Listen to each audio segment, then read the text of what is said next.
قبل ما ابدا الفيلم حابب اقول لك وحشتنا يا صديقي، وده الجزء الثاني من الفيلم. لو ما كنت شفت الجزء الاول هسيب لك الرابط في اول كومنت، ولكن اللي فات كان مجرد بدايه واللي جاي متعه الحكايه. والان اربط الاحزمه واستعد للفيلم. هو بيبدا الفيلم بيجزي لما كان خارج من المكان السري بتاع مكان كنجز مان، فبيلاقي حد بينده عليه. بيبص بيلاقي تشارلي اللي كان معاه في اختبارات كنجز مان وفشل. بيرفع عليه المسدس، هو بيقول له انا لو مكانك افتح العربيه من سكات. تفتكر ان ده هياكل معايا اجزاء يا صديقي؟ لا والله، بينزل فيه تحت ردم كسح مسح، ولكن الواد ابن الهرمه بيكون عنتيل. هيجز بيضربه بالخاتم، ولكن ابن الهرمه ولا بيتاثر. شارلي بيلف الناحيه الثانيه وبينزل فيه تحت ردم او بيخرجه بره العربيه. بيحاول بعدها يدخل على نظام كنجز مان، ولكن بيدخل له اجز من الكرسي بتاع العربيه. هو بيحاول يمنعه. شارلي بيقطع الحديد اللي في الجزمه، فبتيجي في رقبه السواق بتقتله. بيدخلوا في عمود، فدراع شارلي الحديد بيتقطع، واجز بياخد عربيته ويهرب. بياخدوها جري وراه وبينزلوا ضرب عليه بالاسلحه. اجز بيقول لتسوق يفجره، ولكن ما بيرضاش يعمل كده علشان المكان اللي هو فيه. بياخدهم اجز في حته فاضيه زي مصنع الكراسي كده وبيفجرهم. تسوق بيقول له لازم تنزل الميه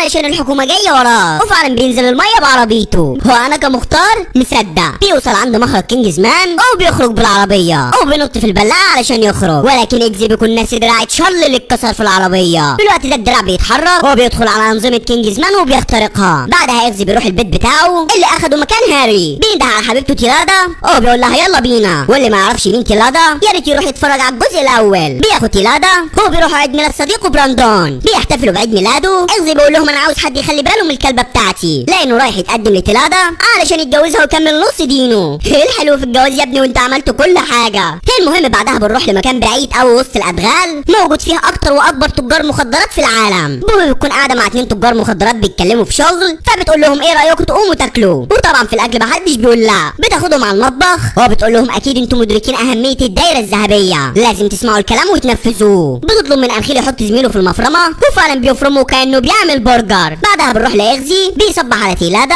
هو بيروح شغله علشان بالليل رايح يقابل ابو تيلادا. واللي ما يعرفش تيلادا من الجزء الاول، تيلادا هي اميره بنت ملك ومن عيله ملكيه. بيوصل اغزي بعدها الاجتماع وبيتكلموا بخصوص المنظمه السريه اللي بتحاول تعرف عنهم اي حاجه، وبيعرفوا ان تشارلي انضم ليهم. المنظمه دي منظمه كبيره ليها رمز وهو رمز الدايره الذهبيه. طب شوفوا لنا كام دايره يا جدعان، الدهب وصل 2000 جنيه مش هعرف اتجوز. المهم اغزي بيخلص الاجتماع وبعدها بيروح السويد علشان يتعرف على عائله حبيبته تيلادا. بيكون قاعد في امان الله والامور ماشيه زي الفل، ولكن يا فرحه ما تمت، خدها الغراب وطار. بيكون قاعد صاحبه في البيت علشان يحرس الكلب بتاعه. هو مره واحده بيجي صاروخ يدمر البيت بالكامل، بيدمر اي حاجه تخص كينجز مان. من الاخر بيجيبوا عليها وطيها. بعدها بوبي بتقول لتشارلي احنا كده دمرنا كينجز مان، وهديه مني ليك على مساعدتك دي، خد الدرع الجديد ده علشانك. بيروح اغزي عند البيت وهو في منتهى الصدمه والحزن. بيطلع له تسوقي وبيشكوا في بعض هما الاثنين، ولكن تسوقي بيقول له الدراع ده بيشتغل عن بعد وحد اتحكم في الدراع واخترق الانظمه. بياخد تسوقي الصبح المكان المفروض مش بيجيله غير لو كينجز مان احتاجت مساعده. بيروح المحل بيره، هو بيطلب يدخل اوضه معينه. بيدخل الاوضه دي وبيحط علامه كينجز مان علشان الخزنه تتفتح. تسوقي بيقول لاغزي اكيد الحل في الخزنه دي. بيفتح بيلاقي ازازه خمره. انا زيك اتصدمت يا صديقي. بيقفوا هما الاثنين في حيره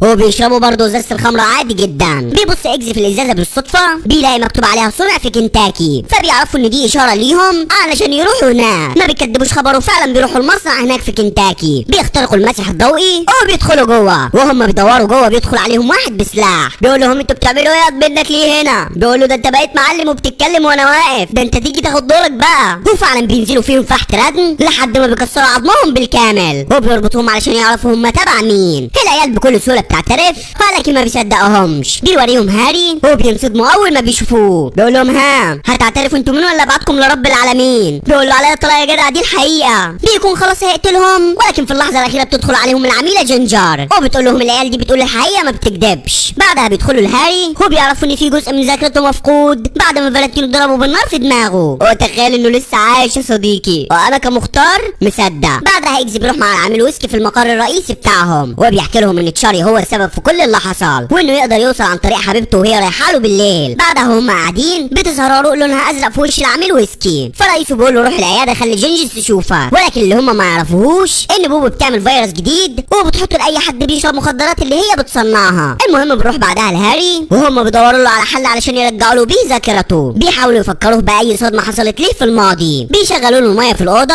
زي ما عملوا في اختبارات كينجز مان، ولكن برضه بيفشلوا. بعدها بيروح اكزي يحط جهاز تتبع عند حبيبته تشارلي. بعدها بيكلم تيلادا وهو بيقول لها ان هو لازم يكمل المهمة دي، فهي بتزعل علشان هو قاعد مع حبيبة تشارلي. بعدها اكزي بيخلص مهمته وبيروحوا لهاري يودعوه علشان هيمشوا بعد ما فقدوا الامل في رجوع ذاكرته. بيحاولوا يفكروا بذكريات قديمة ولكن برضه بلا جدوى يا صديقي. بيروح يشرب له كاسين وبيرنوا على حبيبته تيلادا ولكن ما بتردش. وتيلادا بتكون بتحشش علشان تنسى اللي حصل. شد على صدرك يا تيلادا، محدش واخد منها حاجة. المهم اكزي بيكون قاعد بيقلب في الصور القديمة بتاعتهم ومرة واحدة بتجيله فكرة جهنمية وهي الكلب بتاع هاري اللي كان غالي عليه قوي بس مات. بيجيب له كلب شبهه بالظبط وبيروح يديهوله وبيرفع سلاحه علشان يقتل الكلب. ويشاء القدر ان هاري يفتكر الكلب وبترجع له ذاكرته. بعدها بروح لبوبي بتطلع على التلفزيون وبتهدد رئيس امريكا قلبك الجاحد وبتعترف في العلن انها المسؤولة عن الفيروس الجديد اللي هي حطته في المخدرات. وبتقول لهم الفيروس ده خطير جدا وهيقتل ملايين من الناس وانا الوحيدة اللي في العالم عندي العلاج. هقول لكم على العلاج بتاعه بس بشرط واحد وهو ان المخدرات يبقى لها محلات وتتباع زيها زي السجاير في العلن. الكنجزمان بيشوفوا الخبر وبيعملوا اجتماع هم وستيتمان علشان يسرقوا الترياق وفعلا بيعرفوا المكان اللي فيه الترياق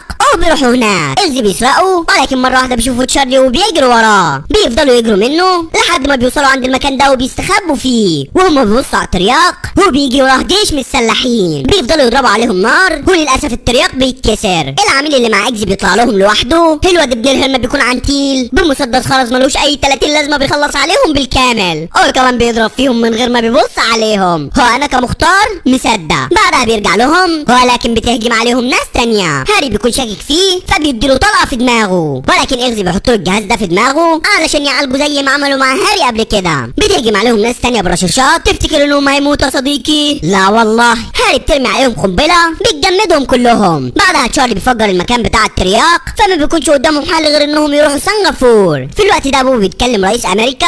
هو بتقول له انا هبعت لك محامي علشان يمضي على اللي هي عايزاه. المخدرات تتباع في الشارع. هو بتقول له لو مضيت انا عندي مخازن للترياق في كل مكان في العالم بزرار واحد في اللاب الفيروس هينتهي وكل حاجه هتبقى تمام. بعدها بيروحوا مقر ستيتمان وهم هناك تلدا بترن على اكزي. بيرد عليها بيلاقي مفاجاه حبيبته بتكون اتصابت بالفيروس ده احسن علشان بتشربيش حشيش تاني. المهم بيروحوا ياخدوا الطياره علشان ينقذ حبيبته تلدا. بعدها بيقوم لعامل ويسكي بتكون جينيز رجعت له ذاكرته. بيروح وراهم بطيارته وبيوصلوا رجاله كينجزمان المكان وهم ماشيين. اكزي بيدوس على الغام دسوقي بيبعدوا عن اللغم وهو بيحط رجليه مكانه. هو بيضحي بنفسه علشان مصلحه الفريق. هو بيغني اجمل تراك قبل ما يموت علشان يخش جهنم على طول. المهم بعدها بيروحوا له بيفجر بيهم المكان. بيبدا اكزي وهاري الهجوم بينزلوا فيهم تخبيط لحد ما بيخلصوا عليهم بالكامل. هو اتنين بس يا جدعان بيخلصوا على كل اللي في المكان وانا كمختار مصدق. المهم بيدخلوا على بوبي وبتدي الشنطه لتشارلي. اكزي بيجري وراها علشان يجيبها وهاري بيقول لها مش هسيبك غير لما اخد الرقم السري بتاع اطلاق الترياق. في الوقت ده اكزي بيكون نازل تخبيط في تشارلي ولكن تشارلي ابن الهرمة بيكون مسيطر. تفتكر ان اكزي هيستمر كده؟ قولها معاه صديقي. لا والله بياخد تشارلي شمال في شمال ما بيرحمهوش وفي النهايه بيخلص عليه بكل غباء. في الوقت ده هاري الكلب الالكتروني ده بيجري وراه وفي النهايه بيكب عليه الذهب السائل. منك لله هاري دهب ب 2000 جنيه يا ابني.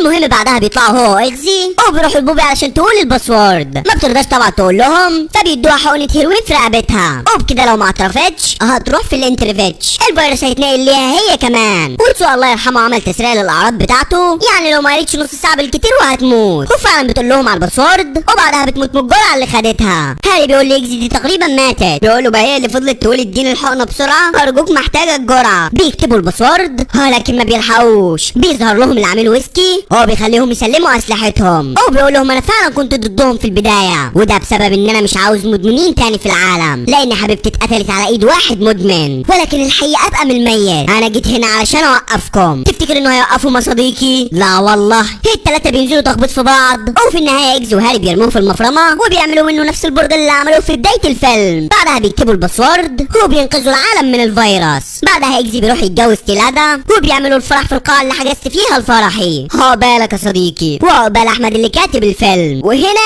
بينتهي الفيلم. ما تنساش تخش تاخد لفه بالقناه وتفعل زر الجرس علشان يوصلك كل جديد وتحط لايك للفيديو وتكتب لي كومنت من قلبك. قول اللي في قلبك يا صديقي. هشوفك الفيديو الجاي يا قمر. سلام.